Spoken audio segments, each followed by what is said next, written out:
গোপালগঞ্জে জাতীয় নাগরিক পার্টির সমাবেশকে কেন্দ্র করে হামলা ও সংঘর্ষের ঘটনায় 404 জনকে আসামি করে সন্ত্রাস বিরোধী আইনে আরও একটি মামলা করেছে পুলিশ। এ নিয়ে মামলার সংখ্যা দাঁড়ালো 4-এ। এসব মামলায় নতুন করে আরও 119 জনকে গ্রেপ্তার করেছে পুলিশ। নিরাপত্তা নেই। আমি একজন ব্যবসায়ী, গোলাপলাইন ব্যবসা করি, কিন্তু আমার প্রতিষ্ঠান নাই। এক সপ্তাহ 3-4 দিন বন্ধ, আমি কিভাবে চলবো?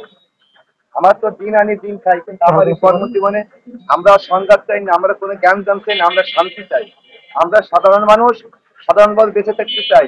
আমরা চাই শান্তি ফিরে আসার। আগের মতো এই যে ঝামেলা হয়েছে বা মনে করেন হামলা করা হয়েছে, সেইগুলো যাতে না হয়, সেই জিনিসটা আমরা মনে করেন শান্তি চাই। গোপালগঞ্জ সদর থানার ওসি মীর মোহাম্মদ সাজেদুর রহমান জানান, এনসিপির সমাবেশকে কেন্দ্র করে সংঘর্ষের ঘটনায় বোলতলী তদন্ত কেন্দ্রের উপপরিদর্শক শামীম আল মামুন বাদী হয়ে 54 জনের নাম উল্লেখ করে ও অজ্ঞাত আরও 350 জনকে আসামি করে সন্ত্রাস বিরোধী আইনে মামলা করেন।